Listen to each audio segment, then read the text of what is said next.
6 वर्ष पर अर्धकुंभ, जिसे अब हम कुंभ मेला कहते हैं, और 12 वर्ष पर पूर्ण कुंभ, जिसे अब हम महाकुंभ कहते हैं। तो ये हमारी परंपरा है।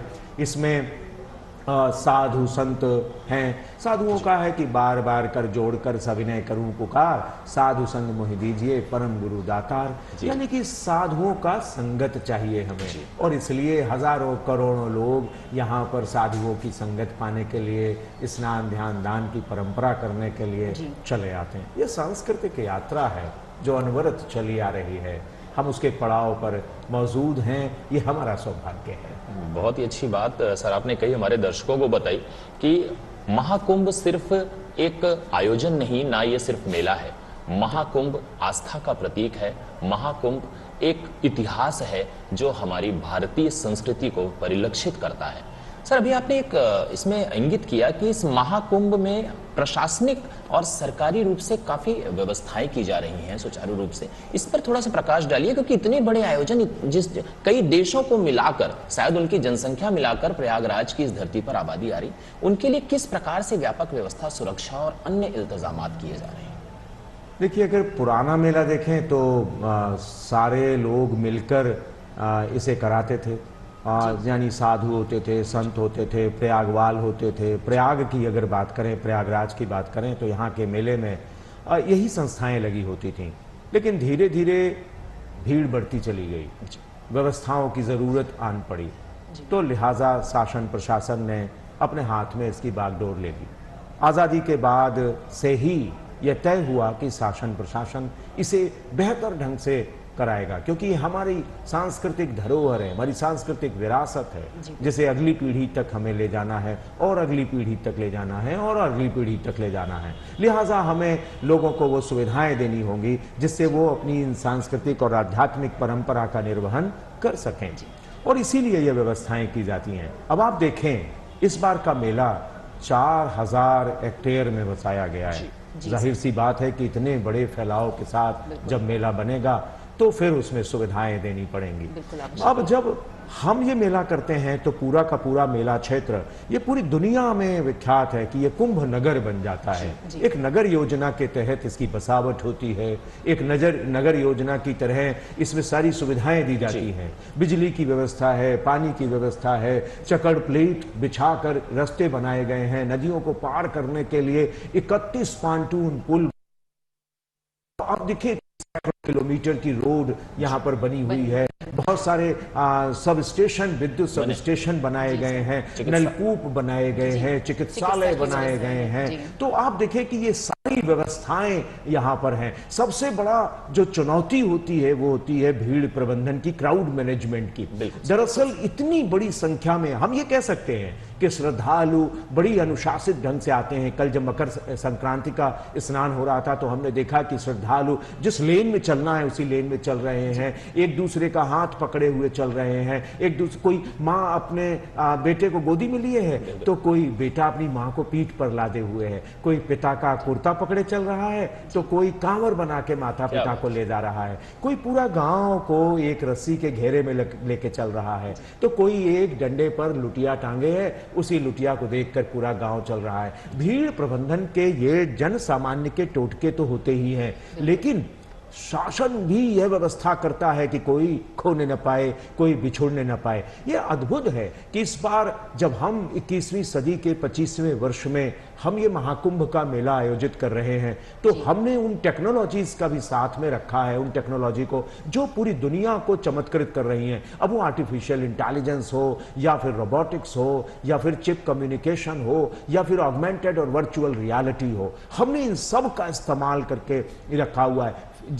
कुछ सोशल मीडिया पर खोया पाया या जो बिछड़ गए हैं उनकी सूचनाएं दी जा रही हैं। 328 AI कैमरे लगा दिए गए हैं जो 24 घंटे चलते रहेंगे। आप सोचिए कि 5 डिजिटल खोया पाया केंद्र बनाए गए हैं ताकि लोगों की सूचनाएं हो जाएं। AI का इस्तेमाल हम विभिन्न भाषाओं में सूचनाएं देने के लिए कर रहे हैं। आप सोचिए कि 11 से 15 भाषाएं सुनाई देंगी लोगों को, जो लाउड स्पीकर लगाए गए हैं उनमें। पहले एक ही भाषा होती थी, हिंदी में अनाउंसमेंट होते थे, वो अनाउंसमेंट भी बड़े रोचक होते थे। मुन्ने की अम्मा, मुन्ने की अम्मा, कहीं खो गई हैं, और इस तरीके के अनाउंसमेंट कान में पड़ते थे तो लगता था कि हाँ हम मेले में हैं। लेकिन अब विभिन्न, जब हम देख रहे हैं कि ये वैश्विक मेला बन चुका है, जब हम देख रहे हैं कि पूरा भारत सिमट कर यहाँ आ रहा है, अपनी अपनी संस्कृतियों के साथ, अपनी अपनी भाषाओं के साथ पूरा भारत सिमट कर यहाँ आकर खड़ा हो गया है, यहाँ पर अपने अनुष्ठानों को, अपनी संस्कृतियों को, अपने संस्कारों को, अपने सरोकारों को कर रहा है। लिहाजा हम उनकी भाषाओं में बात करें तो अनुवादनी और भाषिणी जैसे ऐप का इस्तेमाल किया जा रहा है। अब आप मेले में आ गए तो आपको कहीं जाना है या आप खो गए हैं या कुछ पूछना है तो किससे पूछेंगे? इसके लिए भी AI बेस्ड चैटबॉट का इस बार निर्माण किया गया है कुंभ सहायक के नाम से, यानी कि आप उसकी सहायता से आप जान सकते हैं कि कुंभ मेला क्या है, अखाड़े मार्ग कहाँ है, किन अखाड़ों में जा सकते हैं, और इस तरीके की अद्भुत व्यवस्थाएं यहाँ पर की गई हैं। सर मुझे लगता है जिन बिंदुओं पर आप चर्चा कर रहे हैं, हाँ, आकांक्षा, जी। ये जो डिजिटल महाकुंभ नाम है, वास्तव में ये डिजिटल महाकुंभ सार्थक होता है। बिल्कुल, दिव्य, भव्य और डिजिटल। ये हमारे प्रधानमंत्री और हमारे मुख्यमंत्री जी ने भी यही कहा हुआ है कि यह दिव्य है, भव्य है और डिजिटल है। दरअसल यही हमारी कुंभ की, महाकुंभ की आभा है। देखिए, जैसा सर बता रहे हैं धनंजय जी की डिजिटल महाकुंभ ने वास्तव में इस महाकुंभ जो इस वर्ष आयोजित है कितना व्यापक असर छोड़ा है, अपना सार्थक असर छोड़ा है। तो मैं चाहूंगा आकांक्षा जी आप सर से ये हमारे दर्शकों से बतलाइए कि चिकित्सा के रूप में, संचार व्यवस्था के माध्यम से एवं अन्य ऐसी परिवहन, वास्तव मुख्य परिवहन की जो श्रद्धालु आ रहे हैं, श्रद्धालु हमारे जो देश विदेश से आ रहे हैं, उनके लिए क्या व्यवस्था सरकार ने की है? दरअसल ये बड़ी भारी व्यवस्था होती है कि हम कैसे करें। रेलवे अपना काम करता है, परिवहन का जो बस परिवहन का है वो अपना काम करता है। इस बार मेले में बहुत सारे ई-रिक्शे चलाए गए हैं ताकि बुजुर्गों को ना हो। बहुत 500 से अधिक शटल बसें चलाई गई हैं। हमें 2019 का कुंभ नहीं भूलना चाहिए जब 500 बसें एक साथ चली थी और हमने विश्व रिकॉर्ड बनाया था। इस बार हम उससे ज्यादा बसें लेकर यहाँ पर उपस्थित हैं। तो लिहाजा ये जो व्यवस्थाएं होती हैं वो होती है कि हम व्यवस्था करते हैं तो मार्ग का व्यवस्था करना, किस मार्ग से होकर निकलेंगे। आप देखिए कि कल जब हम ये कह रहे थे कि 1.5 करोड़ से ऊपर श्रद्धालु मकर संक्रांति पर पहुंच गए थे, तो हमने देखा, मैं खुद उस भीड़ में शामिल था, कि जैसे चलाया जा रहा था बड़े सिस्टमेटिक ढंग से लोगों को स्टेशन का रास्ता पकड़ाया जा रहा था, बड़े सिस्टमेटिक ढंग से भीड़ का नियंत्रण किया जा रहा था। यह अद्भुत है। दरअसल जब हम इन व्यवस्थाओं से जुड़कर देखते हैं ना तो हमें लगता है। अब आप देखें कि हमने कल देखा कि जब अखाड़ा मार्ग से होकर बहुत सारे श्रद्धालु जा रहे थे, अखाड़ा मार्ग से होकर साधु संतों की शोभा यात्रा जा रही थी, उस बीच में एम्बुलेंस भी दौड़ रही थी और मुझे लग रहा था कि बहुत सारे लोगों को जिन्हें स्वास्थ्य के लाभ की जरूरत थी उन्हें उनके अस्पतालों तक पहुंचाए जाने का काम हो रहा था। दरअसल ये जो व्यवस्थाएं होती हैं, अस्पताल चौकन्ने थे कि हम किसी आपदा से निपट सकेंगे और पूरे शहर के अस्पतालों को चौकन्ना किया गया था। ये भी नहीं कि यहाँ पर 3000 से अधिक बेड की व्यवस्था की गई है पूरे मेला और शहर को मिलाकर। हम किसी भी आपदा से, ईश्वर न करे कोई आपदा है, लेकिन यदि आती है तो हम उस चुनौती से निपटने के लिए तैयार हैं। दरअसल यही है मेला और यही है मिलाप का क्षण कि हम न तो आपको बिछोड़ने देंगे अपनों से और ना ही आपको जीवन से बिछोड़ने देंगे। हम आपको सही सलामत इस मेले में मौजूद करेंगे, उपस्थित करेंगे और उसके बाद आपको घर भेजेंगे। दरअसल यही आकांक्षा होती है हर श्रद्धालु के मन में। खूब सारे स्वप्न लेकर आते हैं, खूब सारे खुशियों के कुंभ अपने गठरी के रूप में, अपने झोले के रूप में अपने कांधे पर आते, एहू आते झोला, ओहू आते झोला, कपारी पे बोरा, कानी पे बोरा। अब देखिए यही है कि मेला जो है ना वो एकदम से चलता हुआ। कभी फिराक गोरखपुरी ने कहा था कि मेला है या लहराती हुई जुल्फें। अगर आप ऊपर चढ़कर कहीं से देखेंगे तो आपको लहर की तरह लोग बढ़ते हुए दिखाई देंगे। एक तरफ गंगा यमुना की लहर है और दूसरी तरफ श्रद्धालुओं की लहर है।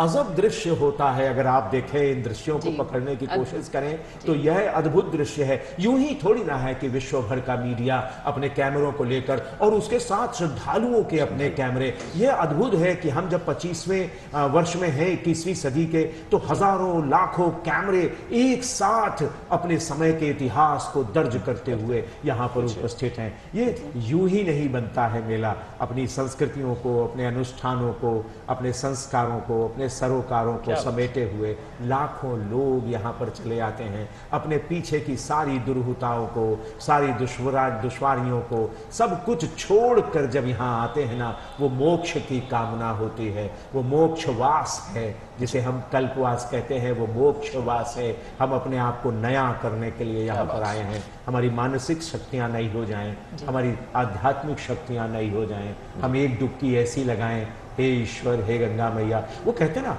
हमारे प्रयाग के कुल देवता माधव हैं, और जब हम जाते हैं तो संगम में एक माधव विराजमान है 12 माधव से, और इसीलिए हम 3 डुबकियां लगाकर कामना करते हैं, हे माधव हमें सुरक्षित रखना, हे माधव हमारे समाज को सुरक्षित रखना, हे माधव हमारे विश्व को सुरक्षित रखना। यह कामना है वैश्विक की। इसीलिए कहते हैं ना, ये महाकुंभ है वसुधैव कुटुंबकम का उद्घोष करता हुआ। जी सर, बिल्कुल। निश्चित रूप से मैं चाहूंगा आकांक्षा जी, आप अभी सर ने एक बात बताई कि अपनों से कोई बिछड़ ना जाए, कोई खो ना जाए। पहले हम सुना करते थे कि महाकुंभ में भाई बिछड़ गए और 12 साल बाद कुंभ के मेले में बिछड़ गए। आपको और कहेंगे, दरअसल एआई बेस्ड कैमरों ने अब बिछोड़ना जो है मुश्किल कर दिया होगा। 328 कैमरे लगाए गए हैं जो 24 घंटे चल रहे हैं। उन बेचारे फिल्मकारों का क्या होगा जो बिछड़ने पर फिल्म बनाया करते थे। माघ मेले में, कुंभ मेले में लोग बिछुड़ गए और उन पर फिल्म बन जाती थी। लेकिन अब कोई बिछुड़ेगा ही नहीं, तो वो कहानियां कैसे बनेंगी, वो कैसा होगा। और कल देखिए ना, बहुत सारे लोग बिछुड़े और उन्हें मिला दिया गया। ये अद्भुत है। मेला अपने आप में कहते हैं ना, नदियां तो आवाज देती ही हैं, अपनी तरफ बुलाती ही हैं। और यहाँ की संस्कृति, यहाँ के रेती के कण और उसमें विराजमान संस्कृतियां हमें आवाज देती हैं। आओ ना, हमसे मिलो ना। यही है अद्भुत, यही है अद्भुत मेला। सर, जो देश विदेश से जो हमारे श्रद्धालुगण यहाँ पे आए हुए हैं, तो वो जो कल्पवास के लिए, उनके लिए कैसी और क्या व्यवस्थाएं हैं, और प्रशासन की तरफ से उनकी सुरक्षा को देखते हुए क्या इंतजामात किए गए हैं सर, उसके विषय में थोड़ा हमारे दर्शकों को बताएं। देखिए, क्या है ना कि जब माघ मेला या कुंभ मेला या महाकुंभ मेला लगता है जी, तो उसके सबसे बड़े जो स्टेक होल्डर्स होते हैं वो कल्पवासी होते हैं, साधु संतों के बाद। और ये अपनी आकांक्षाओं की गठरी लादे एक संकल्प लिए यहाँ पर आ जाते हैं। हम 1 माह तक रहेंगे। वो पौष पूर्णिमा से माघ पूर्णिमा तक का समय अद्भुत है ये समय। और इस समय में वे उन नियमों का पालन करते हैं, 21 नियमों का पालन सर, करते ये तो कल्पवास की बात है, मैं काटूंगा। प्रशासन की तरफ से हमारे कल्पवासियों के लिए सरकार की जब वो 21 नियमों का पालन करते हैं तो उन्हें बहुत सारी ऐसी सुविधाओं की जरूरत होती है कि उनके लिए सुगम हो जाए। यानी उनके रहने का स्थान, कल्पवासियों के लिए अलग से सेक्टर बसाए जाते हैं ताकि वो अपनी कुटिया बना सके, उनका जीवन बेहतर ढंग से चल सके। इसके लिए उनके स्वास्थ्य की व्यवस्था वहाँ पर हो जाना, उनके लिए राशन की व्यवस्था के लिए दुकानें खुलवा देना, उनके लिए प्राथमिक स्वास्थ्य केंद्र वहाँ बनवा देना, उनके लिए बिजली की व्यवस्था कर देना। वो आएंगे, वो तुलसी का बिरवा बोएंगे और फिर वहाँ पर पूजन अर्चन करेंगे। उनके लिए रास्ते सुगम होने चाहिए, स्नान के रास्ते सुगम होने चाहिए। उन्हें 3 समय स्नान करना है तो वो नदी के किनारे हों, तभी ये व्यवस्था बन पाएगी। तो ये सारी व्यवस्थाएं उन्हें उपलब्ध कराई जाती है और इनका वो लाभ भी उठाते हैं। और हमने देखा है कि बहुत सारे लोग यहाँ पर उनके कार्ड बन जाते हैं जिससे उन्हें सस्ते में राशन मिल जाता है, सुविधापूर्वक चीज़ें उन्हें उपलब्ध हो जाएं, इसकी व्यवस्था की जाती है। अद्भुत है कल्पवास, ये प्रयाग में ही संभव है। सर, शायद एक महत्वपूर्ण विषय हम भूल रहे हैं। प्रशासन, हमारा पूरा देश, हमारी सरकार स्वच्छता पर बहुत कार्य कर रही है और इस बार पूरे महाकुंभ में ना सिर्फ सरकार, आम जनमानस भी पूरी सक्रियता से भागीदारी निभा रहे हैं। तो स्वच्छता पर आप बताइए कि किस तरह से सरकार सक्रियता से लोगों को जागरूक कर रही है। 1 लाख से अधिक शौचालय स्थापित कर दिए गए हैं और बड़ी संख्या में स्वास्थ्य कर्मी यहाँ पर डिप्लॉयड कर दिए गए हैं। महाकुंभ में लगातार ये कहा जा रहा है कि आप जो लोग आ रहे हैं वो खुद स्वयं भी स्वच्छता का ध्यान रखें। स्वच्छ कुंभ की कल्पना हमारी सत्ता ने किया हुआ है। और यही वजह है कि स्वच्छ कुंभ को लेकर बहुत सारी सुविधाएं एक तरीके से कहा जाए कि हमें दी जा रही हैं। और एक चीज़ बड़ी बात है कि जब हम यहाँ आते हैं ना, तो हम कोरोना के बाद से हमने इस बात पर बहुत ध्यान देना शुरू किया है कि हमारी जो स्वास्थ्य सुविधाएं हैं, जो हमारी स्वच्छता की सुविधाएं हैं, उन पर कहीं कोताही नहीं होनी चाहिए।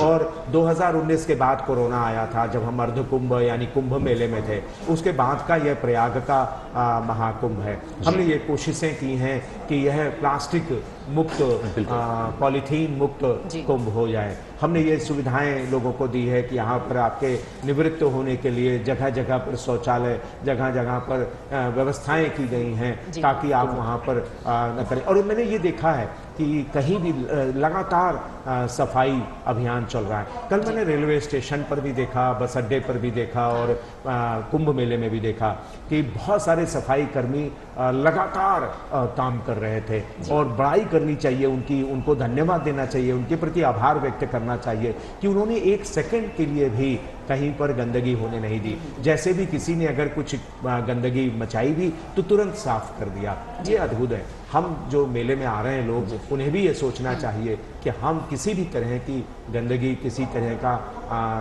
अस्वच्छता का माहौल हम यहाँ मेले पर ना बनने दें। जी सर, बिल्कुल सर। सर जैसा कि आपने भी साफ सफाई की बात की, तो जैसे महिलाओं के लिए भी और जो हमारे वृद्धजन आ रहे हैं और उसके साथ ही जो दिव्यांग चर्चा तो होती रहेंगी, कई विषय हैं, लेकिन हमारी सरकार क्या कर रही है उस पर हमारे दूरदर्शन द्वारा एक फिल्म बनाई गई है, एक रिपोर्ट है। हम चलते हैं, देखते हैं इस खास रिपोर्ट को।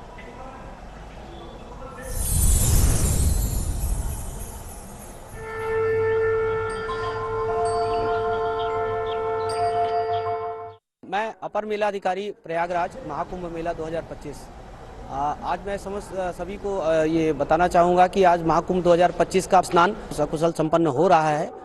इसमें लगभग 1 करोड़ 50 लाख लोगों ने गंगा जमुना के सरस्वती के पावन त्रिवेणी संगम पर श्रद्धा की डुबकी लगाई है। लोग भारी मात्रा में आ रहे हैं स्नान करने के लिए और स्नान करके सकुशल अपने गंतव्य को वापस जा रहे हैं। इसमें सभी महिलाएं, बच्चे और सभी वर्ग के लोग यहाँ पर शामिल हैं और प्रशासन द्वारा काफ़ी व्यापक इंतजाम किए गए हैं। हम लोगों ने करीब संपूर्ण मेला क्षेत्र में करीब 12 किलोमीटर लंबे स्ट्रेच के घाट बनाए हैं, जिसपे सभी जो अवसंरचनाएं हैं, जो बेसिक चीज़ें हैं, वह उसको संतृप्त किया गया है। जिसमें बोरियों से हम लोग घाट बनाते हैं, आपने देखा होगा, और इसके अतिरिक्त कांसा पुआल सब जगह बिछाया गया है। चेंजिंग रूम पर्याप्त मात्रा में है, टॉयलेट्स का इंतजाम पर्याप्त मात्रा में किया गया है। वॉच टावर्स है, पुलिस का डिप्लॉयमेंट हर तरफ से है। यहाँ पर वॉच टावर से उनको सतत निगरानी रखी जा रही है। वॉलंटियर्स भी है यहाँ पर, सिविल डिफेंस के लोग हैं, सभी तरह के यहाँ पर लोगों को मदद कर रहे हैं और लोग सकुशल स्नान कर रहे हैं और अपने गंतव्य को जा रहे हैं। सैनिटेशन के लिए हम लोगों ने व्यापक इंतजाम किए हैं। इस बार मेले में, संपूर्ण मेला क्षेत्र में 1,50,000 टॉयलेट हम लोग इंस्टॉल कर रहे हैं, जिसमें से कम्युनिटी टॉयलेट्स भी हैं और संस्थागत टॉयलेट्स भी हैं जो संस्थाओं के अंतर्गत लगते हैं। क्लीनिंग की हमारी व्यवस्था है, जगह जगह डस्टबिन हैं लाइनर बैग के साथ, जिसपे राउंड द क्लॉक हम लोग 2 बार डस्टबिन को क्लियर करते हैं। इसके बाद उसको टिपर्स के माध्यम से बड़े कॉम्पैक्टर्स में देते हैं, जहाँ से वो बसवार प्लांट पे जाकर के प्रॉपर्ली डिस्पोज किया जाता है। इसके अतिरिक्त सक्सेसफुल ऑपरेशंस की गाड़ियाँ हमारी राउंड द क्लॉक 24/7 चलती रहती हैं। और वेक्टर बॉर्न डिजीजेस के लिए भी हमारे सीआई स्तर पे सारी कार्रवाइयाँ हो रही है। साफ़ सफाई के लिए 10,000 से ऊपर सफाई कार्मिक, सफाई नायक हम लोगों ने रखे हैं और सभी तरह का चाक चौबंद व्यवस्था है कि किसी भी प्रकार का सैनिटेशन, साफ सफाई में कोई भी लैक्सिटी, कोई भी चूक ना हो। इसके अतिरिक्त जो एक भ्रांति रही है हमेशा से कि कुंभ में लोग आके बिछड़ जाते हैं, ऐसा नहीं है। इस बार, पिछली बार भी हम लोगों ने इसको सिद्ध किया था। करीब 37,000 केसेस थे पिछली बार, जिनमें से सभी केसेस को हमने उनके परिवारजनों से मिलाया था। इस बार हमने लॉस्ट एंड फाउंड सेंटर को और अत्याधुनिक बनाते हुए उसमें AI का प्रयोग किया है। उसमें जो कैमरे लगे हैं उसमें AI का प्रयोग किया गया। भाषणी ऐप के माध्यम से जनता को सहूलियत दी गई है कि कई भाषाओं में उनकी भाषा समझ में आ सके और उनको जल्दी से जल्दी उनके परिवारजनों से मिला जा सके।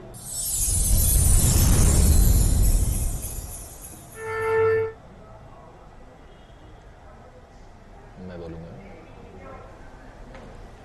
सर, जैसा कि अभी इससे पहले आपने बताया कि प्रशासन की तरफ से महाकुंभ में क्या क्या व्यवस्थाएं की गई हैं, किस प्रकार से सारी चीज़ें व्यवस्थित की गई हैं, तो सर यहाँ पे इस महाकुंभ में, इसकी पावन धरा पे बहुत से अखाड़े भी आए हुए हैं, तो सर हम ये जानना चाहेंगे, तो सबसे पहले आप हमारे दर्शकों को बताएं कि अखाड़े जो है उनका इतिहास क्या है, उनका भारतीय संस्कृति में महत्व क्या है। देखिए, अखाड़ों का अपना एक अलग रोमांच है और महाकुंभ में यह रोमांच कुलांचे भर जाता है। अखाड़ों की स्थापना कहाँ से हुई? दर्शक ये इस बात को समझेंगे कि अखाड़ा क्या है। दरअसल अखाड़ों की जब शब्द आता है ना, तो हमें कुश्ती के अखाड़े याद आते हैं जी। लेकिन हम दर्शकों को बताना चाहेंगे कि अखाड़े जो होते हैं वो शास्त्र विद्या भी देते हैं। लोकगीतों के भी अखाड़े होते हैं, बिरहा के अखाड़े, कजरी के अखाड़े। इसी तरीके से धर्म के भी अखाड़े हैं जहाँ पर शस्त्र और शास्त्र से खाया जाए। हमारे आदिगुरु शंकराचार्य ने जब देखा कि सनातन धर्म के रक्षकों की जरूरत है, तो उन्होंने अखाड़ों की स्थापना कर दी। वो दशनामी अखाड़ों की स्थापना कर दी। आदिगुरु शंकराचार्य मानते थे, उनका कथन था कि हमारे सामने शास्त्र है और हमारे पीछे धनुष है जो तीरों से सजा हुआ है। जो व्यक्ति हमारे सनातन धर्म को के रास्ते में आएगा, हम उसे पहले शास्त्र से समझाने का प्रयास करेंगे और यदि नहीं मानेगा तो हम अपने शस्त्रों का भी इस्तेमाल करेंगे। दरअसल यही धारणा है। जब कहा जाता है ना कि जब नागा साधुओं की बात आती है जो अखाड़े में मौजूद होते हैं, तो उन्हें नग्न दार्शनिक की संज्ञा दी गई है। उन्हें जिम्नोसोफिस्ट शब्द दिया गया है। ये वो योद्धा हैं जो शस्त्र और शास्त्र में पारंगत होते हैं और यहीं से उन अखाड़ों का अस्तित्व की बात शुरू होती है। अखाड़ों का एक बहुत लंबा इतिहास है। आप देखें कि ये सारे अखाड़े जो इस समय जब अखाड़ा परिषद है तो वो 13 अखाड़ों को मान्यता देती है। और ये जो अखाड़े हैं ना, ये एक तरीके से कहा जाता था कि अखाड़ों के नागा साधु निकल पड़ते थे शस्त्र और शास्त्र लेकर, और जो राजा शास्त्र स्वीकार करता था उन्हें ये अपना संरक्षण प्रदान करते थे, और जो राजा शस्त्र स्वीकार करता था उससे ये युद्ध करते थे और उन्हें ये समझाने का प्रयास करते थे कि हमारा सनातन धर्म कैसा है।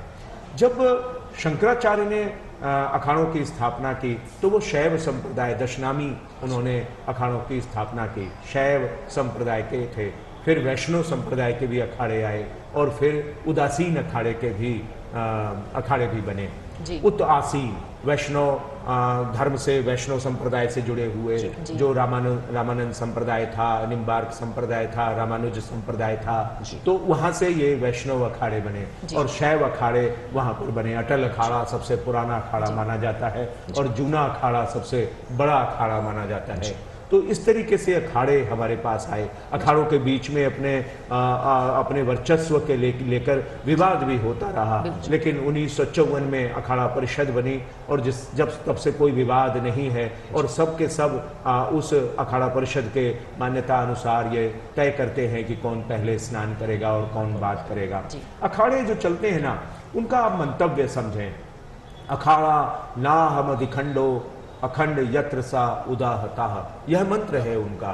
यानी जहां मैं और मेरा समाप्त हो जाता है, जहां हम और हमारा शुरू हो जाता है, वहां अखाड़ा होता है। हम और हमारा, यानी हम हैं, हम सनातन धर्म से हैं और हमारा जो पूरा विश्व है वो सनातन धर्म है, सनातन परिवार है और इसकी रक्षा करना हमारा कर्तव्य है। अखाड़े यहाँ से आते हैं। अखाड़ों में अगर देखें तो बहुत ही शानदार तरीके से उनका संचालन किया जाता है। आप ये पूछ सकते हैं कि अखाड़ों की अपनी व्यवस्थाएं क्या होती हैं। मैं आपको बताऊं कि अखाड़ों की व्यवस्थाओं को जानने के लिए जब मैंने प्रयास किया अपनी किताब लिखने के दौरान, तो मुझे आश्चर्य हुआ कि पूरा एक सिस्टम बनाकर, एक व्यवस्था बनाकर ये चलते हैं। इनकी अपनी न्याय व्यवस्था है, इनकी अपनी हिरार्की है कि कौन किस पद पर रहेगा, कौन किस पद पर कार्य करेगा, उसके दायित्व क्या होंगे, उसके अधिकार क्षेत्र क्या होंगे। और एक बड़ी मजेदार बताएं, हर अखाड़े का अपनी ध्वजा है और हर अखाड़े का अपना एक चिन्ह है, अपने प्रतीक हैं और हर अखाड़े के अपने देवता हैं। अच्छा। उनके देवता जब ये चलते हैं, जब आप सोचिए कि जब पेशवाई होती है, पेशवाई की भी बात जी बिल्कुल, पेशवाई हम दर्शक जानना चाहेंगे कि अब जिसे हम नगर प्रवेश कहते हैं कि जब वो आते हैं तो क्यों ऐसी आस्था है कि पूरा प्रयागराज या हरिद्वार जहां भी कुंभ होते हैं, नर नारी श्रद्धालु उनके आवभगत में उनके स्वागत के लिए हृदय खोलकर बैठ जाते हैं। क्या इसका ये वो शोभा यात्रा है जो अब इसे नगर प्रवेश कहा जा रहा है। वर्षों ये कहा गया पेशवाई, यानी अपने आप को प्रस्तुत विकृत कर देना या पेशवा से जुड़ा हुआ, ये सब इतिहास में दर्ज है। लेकिन अब ये से कहा गया छावनी प्रवेश या नगर प्रवेश शब्द भी दिया जा रहा है। तो ये है क्या चक्कर, ये है कि हम गंगा मैया के प्रति समर्पित होकर संगम की रेती में प्रवेश कर रहे हैं और बड़े गाजे बाजे के साथ प्रवेश करते हैं। पहले राजा महाराजाओं ने ये देखा कि जो शासक, जो बाहरी शासक विदेशी आक्रांता आए थे, उन्हें चढ़ाने के लिए कहा जाता है कि खूब साधुओं को सुसज्जित रथों में सवार होकर इस कुंभ मेले में भेजा, और वो परंपरा अभी तक निभाई जाती है। बड़े कर्तव्य दिखाए जाते हैं और साधु जो योद्धा होते हैं, जिन्हें मैंने कहा कि वो दार्शनिक योद्धा हैं, वो नग्न दार्शनिक योद्धा जिन्हें हम कहते हैं, वो तो अपनी कलात्मक विद्याओं का प्रदर्शन करते हुए कुंभ मेले, कुंभ क्षेत्र में प्रवेश करते हैं। अद्भुत होता है ये। सर, आपने अभी एक बात कही कि ये राजाओं के पास जाते थे और जो शस्त्र स्वीकार करता था उसके साथ सैन्य बल, और जो शास्त्र स्वीकार करता था, तो ये जो क्या एक समय ऐसा था कि हमारी भारतीय संस्कृति में ऐसा कहा जाता है कि अखाड़े सैनिक की भूमिका निभाते थे, सैन्य बल की भूमिका निभाते थे? बहुत सारे युद्ध हुए हैं, इतिहास गवाह है कि उसमें नागा साधुओं की बहुत बड़ी भूमिका रही है इन अखाड़ों की। आप देखिए ना जी, आजादी की लड़ाई में भी इनका बड़ा योगदान रहा है। 1857 के दौरान रानी लक्ष्मीबाई भी प्रयाग आती हैं और दारागंज में प्रयाग वालों के पास, साधुओं के पास मीटिंग्स करती हैं, बैठकें करती हैं कि किस तरीके से आज़ादी की लड़ाई को धार दिया जाए, तेज किया जाए। और आपको बताएं कि फिर क्या ये जो रिश्ते बनते हैं ना, वो बड़े अटूट होते हैं। जब झांसी से रानी लक्ष्मीबाई अपने पुत्र को पीठ में बांधकर घायलावस्था में वहां पर झांसी को छोड़ा, बड़ी दुखी अवस्था में होकर छोड़ा, तो वो जब ग्वालियर पहुंची तो वहां जो नागा साधु थे, उनके दरबार में जब वो पहुंची, उनके आश्रम में, तो उनके सीने में घाव हो चुका था, उन्हें पता था कि हमारी मृत्यु होने जा रही है। उन्होंने एक ही अपील की कि हमारे बच्चे को बचा लीजिए और हमारे शव को अंग्रेज हाथ न लगाने पाए, और यही हुआ। 745 नागा साधुओं ने अपनी जान दी, लेकिन रानी लक्ष्मीबाई के शव को अंग्रेज हाथ नहीं लगा पाए, और वो पुत्र जो रानी लक्ष्मीबाई ने अपने दत्तक पुत्र को सौंपा था, वो अंग्रेज प्राप्त नहीं कर पाए। ये अद्भुत अटूट परंपरा है। इतिहास गवाह है कि अपनी आजादी की लड़ाई के लिए, चाहे वो इलाहाबाद प्रयाग का ही तट रहा है, और जब अफगानों ने यहाँ पर लूटपाट की किले के पास, तो नागा साधुओं को पता लगा और वो शस्त्र लेकर दौड़ पड़े और फिर उन्होंने अफगानों को यहाँ से भगा दिया। बहुत सारी लड़ाइयाँ हैं, चाहे वो बनारस की लड़ाई हो, चाहे हरिद्वार की लड़ाई हो, वहाँ पर नागा साधुओं ने विदेशी आक्रांताओं से लड़ाई किया है। इनकी अपनी जो एक चीज बड़ी रोचक बताएं, जहां ये अस्त्र शस्त्र रखते हैं ना, उसे कैंची कहते हैं जी, और उसमें बहुत सारे अस्त्र शस्त्र होते हैं। इनके जो भाले होते हैं, त्रिशूल नुमा भाले होते हैं, उनका ये बड़ी पूजन भी करते हैं, और इनको बड़े आदर से ये भैरव प्रकाश, सूर्य प्रकाश, चंद्रमा प्रकाश, इस तरीके का नाम देते हैं। आज भी कनखल में, हरिद्वार में भैरव प्रकाश और सूर्य प्रकाश रखे हुए हैं, जो बनारस की लड़ाइयों की इतिहास के गवाह हैं। कई शताब्दियों से उन्हें बचाकर रखा गया है।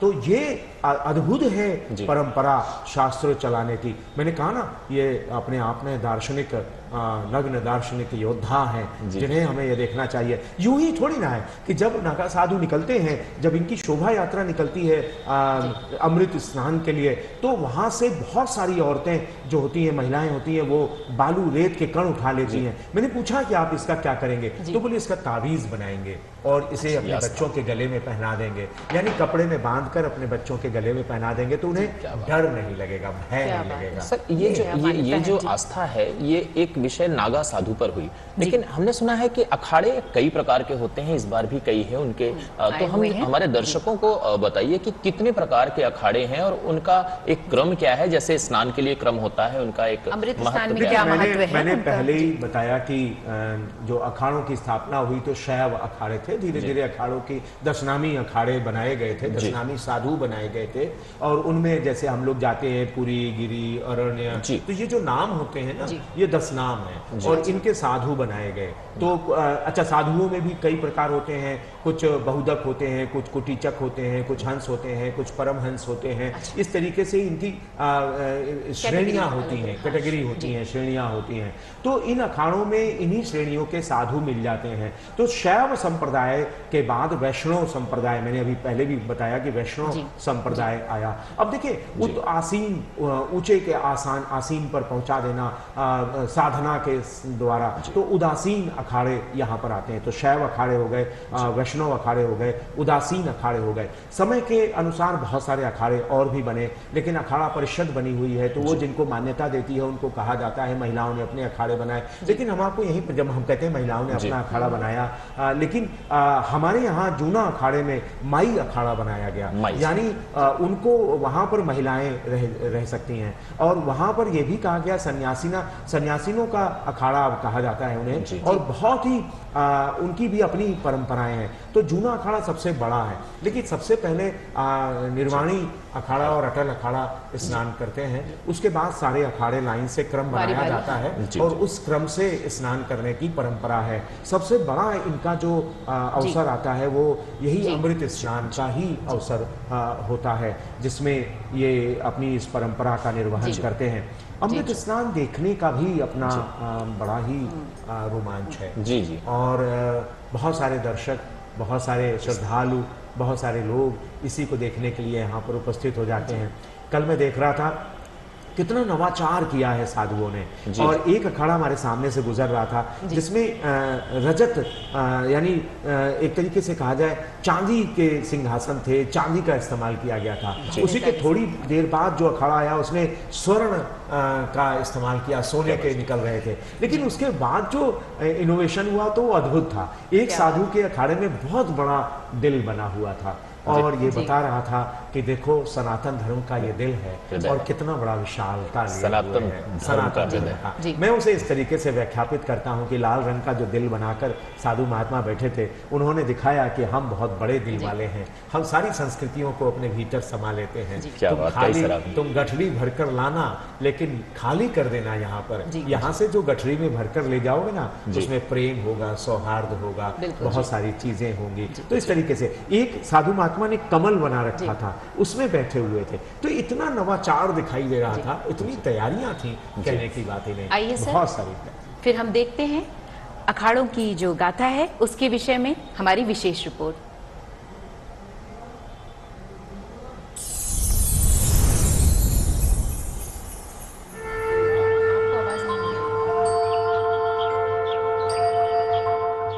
अभी आप जहाँ बैठे हैं इसका नाम पंचायती अखाड़ा श्री निरंजनी है। और जो हमारे अखाड़े के जो गुरुदेव है वो भगवान शिव के पुत्र कार्तिकेय है, उन्हीं का नाम निरंजन देव है, उन्हीं के नाम से पूरा अखाड़ा है। और हमारी परंपरा है, हमारे यहाँ जितने भी संत महंत है, जितने भी छोटे से बड़े हैं, सभी के गुरु निरंजन देव है। और हर अखाड़े की अपनी अपनी परंपरा है और हमारे अखाड़े की परंपरा बाकी अखाड़ों से भिन्न है। अगर आप बाकी अखाड़ों में जाएंगे, वहाँ आप सुनेंगे भाई उसका नाम रामगिरी है, वो कृष्णगिरी का चेला है। और यहाँ सुनेंगे ये जितने भी गिरी पूरी भारतीय वंदन निरंजनी अखाड़े में ये सब गुरु निरंजन देव के शिष्य है, गुरु निरंजन देव के ही चेले है। ऐसी हमारी परंपरा है। और हमारे यहाँ हर 6 साल में चुनाव होता है। पंचायत इसलिए लगाया जाता है कि हमारी अपनी पंचायत होती है, अपना पंच होता है। और इस अखाड़े का जो सर्वे सर्वा होता है वो पंच होता है। और उस पंच में हमारे 8 श्री महंत होते हैं। और 8 श्री महंत में जो 5 श्री महंत है जो वो निर्णय देंगे उसी को माना जाता है। और जो 8 महंत होते हैं उन्हीं के द्वारा पूरी जो हमारी गवर्निंग बॉडी है उसमें सचिव नियुक्त होते हैं। पूरा जितना भी एडमिनिस्ट्रेशन होता है वो 8 श्री महंतों के द्वारा ही होता है।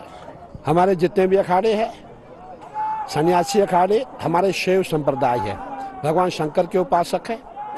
और इस समय आप देख रहे हैं हमारे संत महात्मा भगवान शंकर की तपस्या में लगे हैं, तपोनिष्ठ, ब्रह्मनिष्ठ।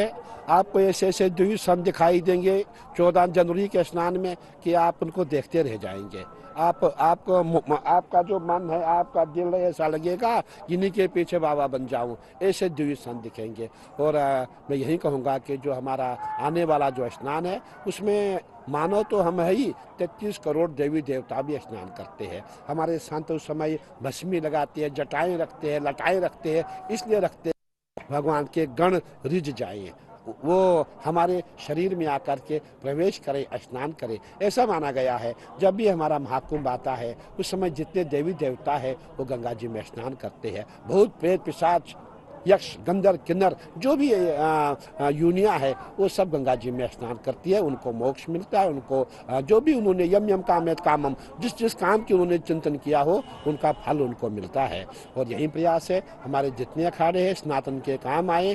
और जिस दिन आपने अखाड़ों को देखा होगा हमारे यहाँ शस्त्र और शास्त्र की जो ट्रेनिंग दी जाती है, हमारी जो शिक्षा है, शिक्षा हमारी शास्त्र की और हमारी शिक्षा जो है शस्त्र की होती है। और हमारा प्रयास रहता है जब भी हमारी आवश्यकता होगी हम माँ भारती के लिए, सनातन के लिए अपने जान निछावर करेंगे, अपने प्राण देंगे। लेकिन पहले अपने प्राण नहीं देंगे, मार के ही अपने प्राण देंगे, ऐसा हमारा टारगेट होता है। हमारी भी पूरी कमांडो फोर्स होती है। लेकिन हमारा दुर्भाग्य है 1947 के बाद हमें किसी सरकारी पाठ में नहीं रखा गया, हमारी सेना का उपयोग नहीं किया गया। लेकिन मैं ये चाहूँगा जब से हमारे माननीय प्रधानमंत्री जी आए हैं तब से हमारा जो सनातन है पूरे शिखर पे है। मैं समझूंगा हमारे माननीय प्रधानमंत्री जी हमारे सनातन के सबसे बड़े हमारे स्तंभ है। और आपने देखा होगा जब से वो प्रधानमंत्री बने हैं तब से पूरे विश्व में सनातन ही सनातन की चर्चाएं हो रही है।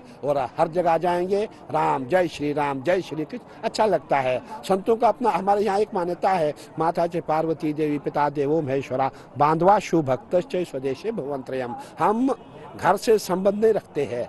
जब हम संन्यास लेते हैं, दीक्षा लेते हैं, घर से हमारा कोई लेना देना नहीं है। हमारी माँ कौन है? माता च पार्वती देवी है, पिता देवो महेश्वरा, पिता हमारे देव महेश्वर है, बांधवा शिव भक्त। हमारे अपने यही संत है, यही जो भगवान शंकर के उपासक है, वही भक्त है जो हमें सनातन को मानते हैं। कहने का तात्पर्य है कि जितने भी संत महात्मा है वो एक सनातन के खोज है, सनातन की सेना है। और हमारे जगतगुरु शंकराचार्य भगवान ने इसीलिए अखाड़ों का गठन किया था कि जितने भी नागा संत है सनातन की रक्षा कर पाए।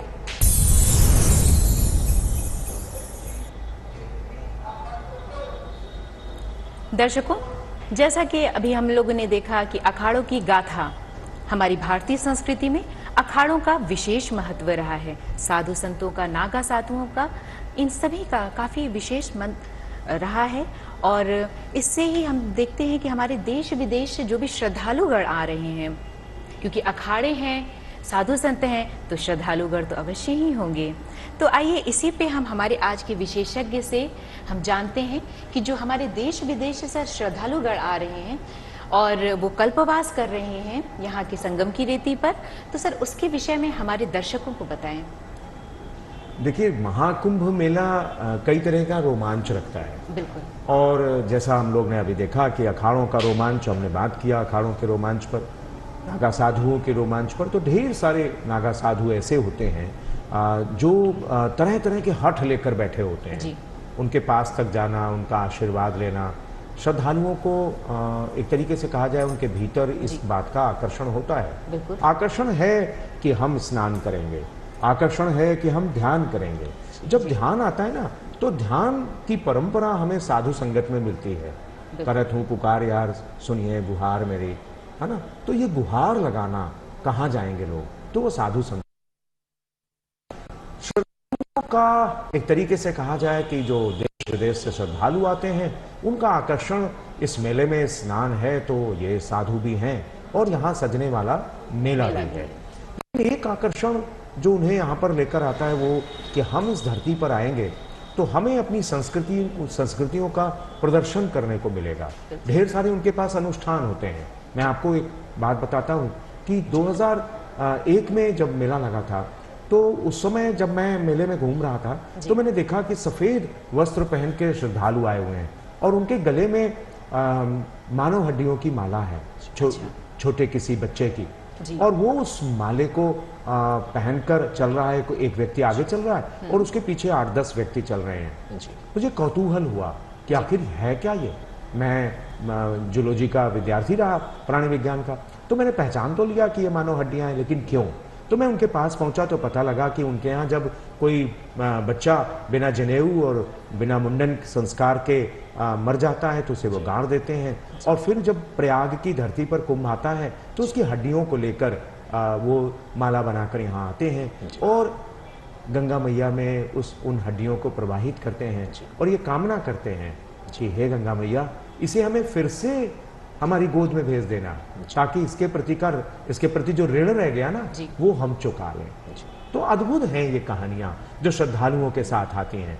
हम दरअसल इस नगरी को समझें, ये नगरी है जो हवन हो रहे हैं, मंत्रोच्चार हो रहा है। अब देखिए, जब हम कह रहे हैं ना मंत्रोच्चार हो रहा है, तो मुझे ध्यान आया ढेर सारी ध्वनियां हैं, ये यूं ही थोड़ी ना खींच के लाती हैं यहाँ पर। आप देखें कि पुलिस की सीटियां बज रही हैं, बैंड बाजे बज रहे हैं, नदी की छाप सुनाई दे रही है, चप्पू चल रहा है, उसी बीच में अनाउंसमेंट हो रहा है, गंगा मैया के गीत बजाए जा रहे हैं, मंत्रोच्चार हो रहा है और हवन हो रहा है। दरअसल ये पूरा और अजब गजब देखिए, यही वो धरती है जहां चूल्हे से निकला हुआ धुआं और हवन से निकला हुआ धुआं एक साथ हवा में मंडराता हुआ मिलता है। कहते हैं जब अध्यात्म और सांसारिक गतिविधियां एक साथ मिलती हैं तभी शुद्धता आ जाती है, और इसी को लेने तो यहाँ आते हैं श्रद्धालु, इसीलिए तो यहाँ पर आते हैं।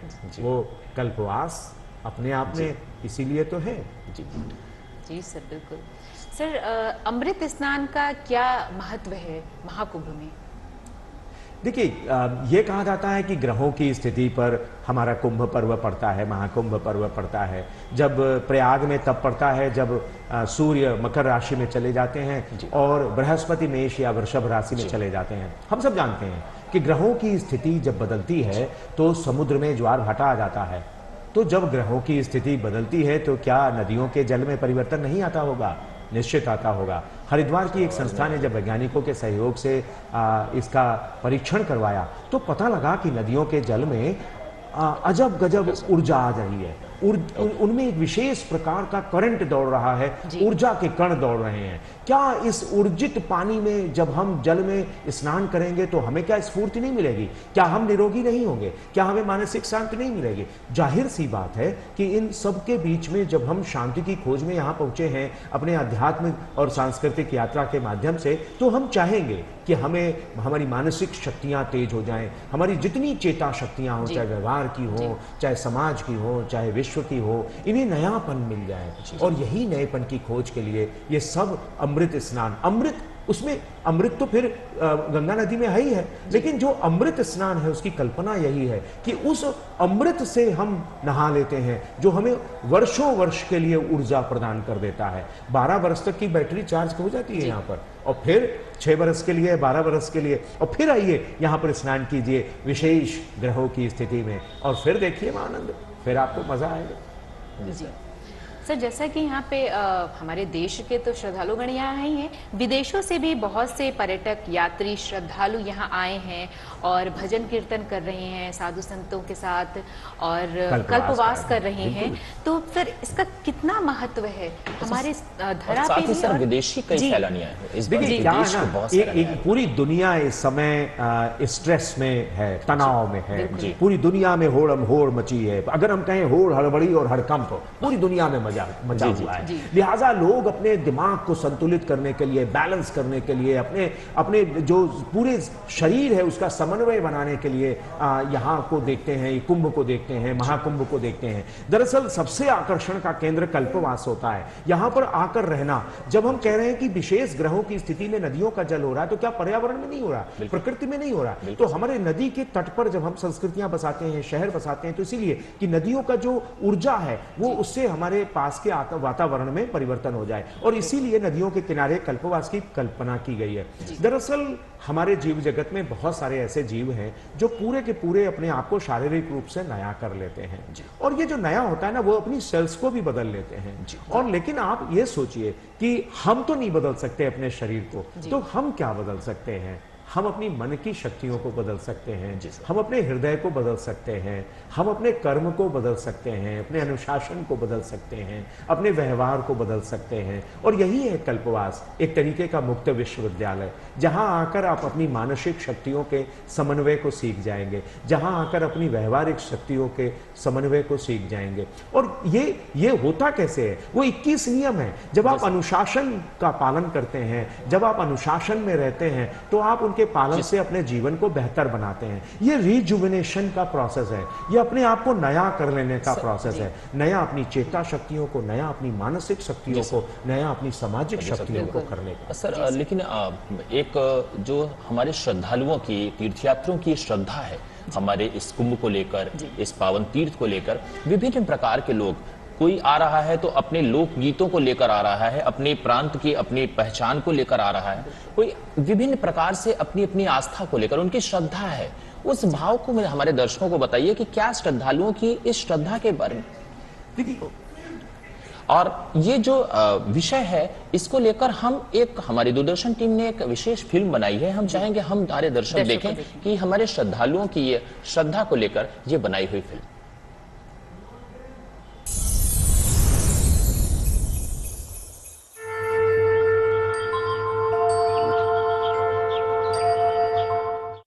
महाकुंभ आस्था, संस्कृति और करोड़ों श्रद्धालुओं की आस्था का प्रतीक है।